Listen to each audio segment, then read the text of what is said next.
Yo, bro, today we're going to talk about how to make a cult of competition. So, what I mean by cult of competition.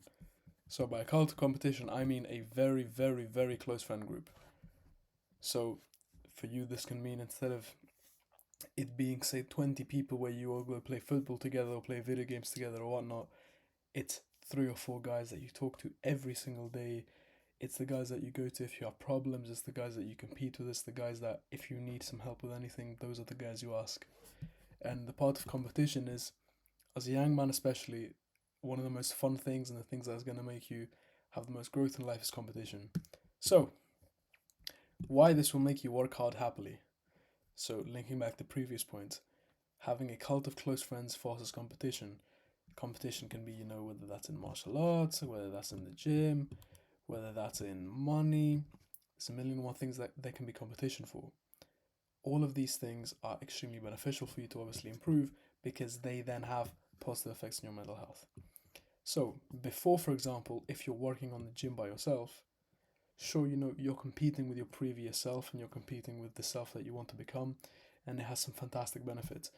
But when you're working with someone that's at your similar level, your friends, right? It's more than likely that these people from your class or from your work or a sport, so you're pretty much at the same level for something. Competing and working together is a fantastic feeling, and growing together actually makes you very, very happy. So, as a comparison to thinking, oh, I'm going to start a business now and make more money, you probably don't. That's a quite arduous task, but when I started my first business with my friends, it was a fantastic, fun experience. Oh, yeah, we're going to make so much money together, bro, and all these things. And that's a fantastic life experience. Having a group of people that you're working very hard with and you're growing with is a fantastic experience compared to being lonely and, not having friends to do this with. And I know this has been one of the most impactful things in my life for sure. So, vetting losers. So, quite frankly, everyone in your group at your current level is probably a loser because if you want to get to this level and you're currently here, well, most of your friends are probably going to be here or here or here. It's very unlikely that you're down here and you're friends with guys that are almost there. It's very unlikely that you've been working out for a month and you're best friends with a guy who's been working out for a decade, or you're flat broke and your best mate's a multi-millionaire. Happens, unlikely for it to be a cult because you need to be really close together. So the first thing you need to do is vet losers. So what I mean by vetting losers is you're all gonna be losers because if you want to get here, your current level, you're not where you want to be. With my group, for example, all of us when we started were video game addicts, and that's how we kind of bonded. We'd play together every day, we'd talk call every day, talk constantly, and eventually, you foster into positive paths because one person started. So one person started going to the gym, all of us started going to the gym. One person starts martial arts, we all start martial arts. One person says, let's make a business, and he makes it with one other guy, and then everyone else joins the business that's in the group. So you need to realize that some people are going to be good candidates for a cult, other people are going to be bad candidates for a cult. So, what I would say are positive people to be in a cult is whether they are at this level or this level, it's their desire to grow, their desire to do something. So, if you have someone who has no ambitions doing nothing, they're gonna stay down here. And I have seen this with quite a few of my friends, right? You get close to them or whatever, but if they're not doing anything, you're not gonna have the competition of the cult. This can literally be seen from video games. So the way I saw this is we were super competitive in the video game we're playing. Then when someone would start like a stupid business idea or crypto or whatever, everyone would be really competitive and going for it and competing. That's a very good blueprint for people that you want to work with. So the way that I showed this, for example, is I started working out and I was really competitive in the video game and we're trying to improve and trying to get good grades, all those things which weren't really happening at the time. You have your ambitions, but there's a difference between your ideal self and your current self. But the fact that you're trying to bridge these two different selves, no, different perspectives of yourself, is what, in my opinion, is a very beneficial aspect for someone to work with. So once you've vetted a few people and realized, okay, these guys are pretty good, they want to do things with their life, I think we could, if we all start working out, all start making money, all improve our mental health, all try to develop our social skills, all develop our goals and ambitions, we could really become men of substance in the future. So how to connect from addicts to friends. So at the start, as I said as well, we were all video game addicts. We would literally get home, play video games for hours together. How do you get from that to friends? Because it's a big gap, right? So I remember when I was in Switzerland, for example, before I had developed my cult of friends, I did have a friend group, but we were all just addicts. None of us were friends. We'd only talk for video games. And unfortunately, that's for many people. That's either for you, that can be, the guys you go out and smoke weed with. That can be the guys that you go and play football with, but you're not friends outside of that. The guys that you wouldn't go to if something went wrong. You wouldn't go to for advice, for example. So how do you actually do this? So the way I found do this is simply time equals connection. So once you've vetted someone, I think, okay, this guy, is a good guy. I like this guy. He's nice to me. He's nice. No, he's nice to himself, but still has good ambitions. I found that just inputting time leads to self-disclosure. So where you talk about your childhood, where share secrets, ambitions, all these things, that foster connection.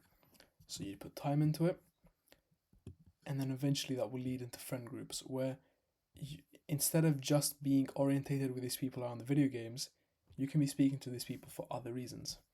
And that will really, really harbor a closer connection, which is what you need. Then, growing together. So once you have friends, either you need to take the first step. So first step of, I'm starting to go to the gym, or I'm starting martial arts, or I'm trying to make more money, or guys, this is what has improved my mental health, and I feel a lot better. I'm so much happier. I wake up earlier. All these things, and because you're close friends now, you can hopefully, be open about topics like this. Or alternatively, someone's already doing positive habits, and you kind of tag along. And as soon as, say it's 4 guys, for example, if one guy wants to make money online, you tag along to him, and now there's other 2 losers that are doing nothing, and they will most certainly tag along. This has happened with my group every time for anything. Martial arts, money, mental health, everything. And that will happen with you too. Now, whether you need to be the person that takes the first step, or someone is already doing something positive and you'll all go together, doesn't really matter. The thing that matters is that if you do have people that are ambitious and want to do things with their life, or are just nice to you, and you can see that they would do something if they had the opportunity to, growing together is simply fantastic. With my friends personally, I found that one guy went to work, started working out at the gym. I joined him, someone else joined us, then one guy specifically joined, and he said he didn't want to go, he didn't have an interest in going to the gym, but he didn't want to be the guy that's left behind where in 6 months we're all so much stronger than him and we go to a meetup and he's really weak compared to the rest of us. That to me really stuck with me because it really shows you the power of the cult and growing together. And finally, long-term adherence. So, once you have these guys that you're super close with, you're competing, you're growing together, you're doing all these positive habits, what do you do long-term with this? So what I've personally done long-term is we agreed we all want to be successful, we all want to work on these things, and we all said, okay, what if we move in together? Move in. What if we travel? I'll just write T, save time. What if we travel? What if we make businesses together? All of these things that now you've realized you've gone from the lonely loser with a few guys you play video games to guys that now you're planning moving in together and making money together and traveling together and making businesses with. And as you can assume for your mental health, this is fantastic, right?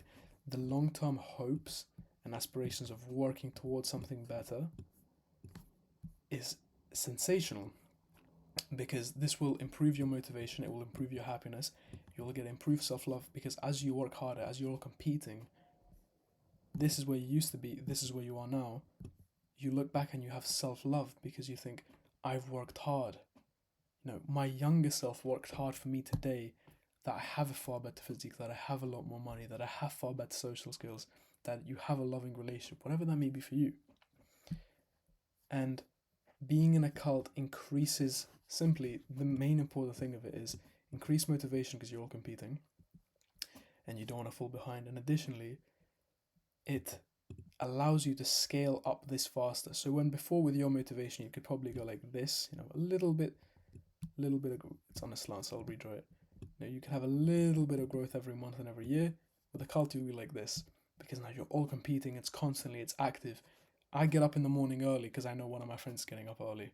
I work out daily because I know my friends are working out daily. That's not like a militia competition. It's a very sweet competition that I think as guys we really benefit from, and you grow really close with, especially with the guys that you consistently compete with. And the continual progress is going to make you happy. You'll feel proud of yourself. You'll feel happy that you have these close friends around you that you're bonding with. And this is really important because the reason why I'm saying a competitive cult is for two reasons. One, if you have weak friends and you don't have people you can self-disclose to, like I know if I have a big problem in my life, I can text one of my friends. We've been friends for 4 years now and developing our friendship, and I can tell him about my problem fully honestly. Without that, I would have to deal with that suffering and anxiety myself. And someone who has dealt with those things before, like anxiety and not being able to open up to people because of lack of trust, this is extremely helpful to feel better and get someone else's rational opinion and because they're emotionally detached from my problem. And additionally to that, not feeling lonely is extremely important for your mental health. As you know, things like loneliness can literally equate to smoking 10 cigarettes a day in terms of physical unhealthiness. It's extremely unnatural for humans to be lonely. Your brain will take that as derision from the tribe and high likelihood of death, starvation, things like that. So, while the modern world isn't like that, you don't need friends to technically have all those safety things, your brain will perceive the friends around you as safety in numbers, as connection, as happiness. The competition and faster progress will make you love yourself more and be proud of yourself. Quite frankly, progress in multiple areas which are important to you. You'll be more confident, you'll be happy, you'll be more successful and feel secure from that. As someone before that, there have been times in my life when I've had so little money that I was basically homeless. Now when you have money, it's not in terms of materialistic and stuff like that. It's you feel safe. You feel like you have a blanket between the world and its problems and you. You have the group of friends that you can fall back on for help. They have the same thing for you, and you feel that sort of reciprocal love between each other. And that's a fantastic thing. And I know for me personally, this has been at least in the top three most impactful things that have positively affected my life. So I truly hope you try implement this, you realize that this is going to be very important. You select a few people that you know and you try to get closer. You go from connections with addicts to connections to friends. And then you grow together through positive habits. And finally, you can have that beautiful long-term adherence things that will make you happy and, improve your life. So I really hope this helps, man. Much love.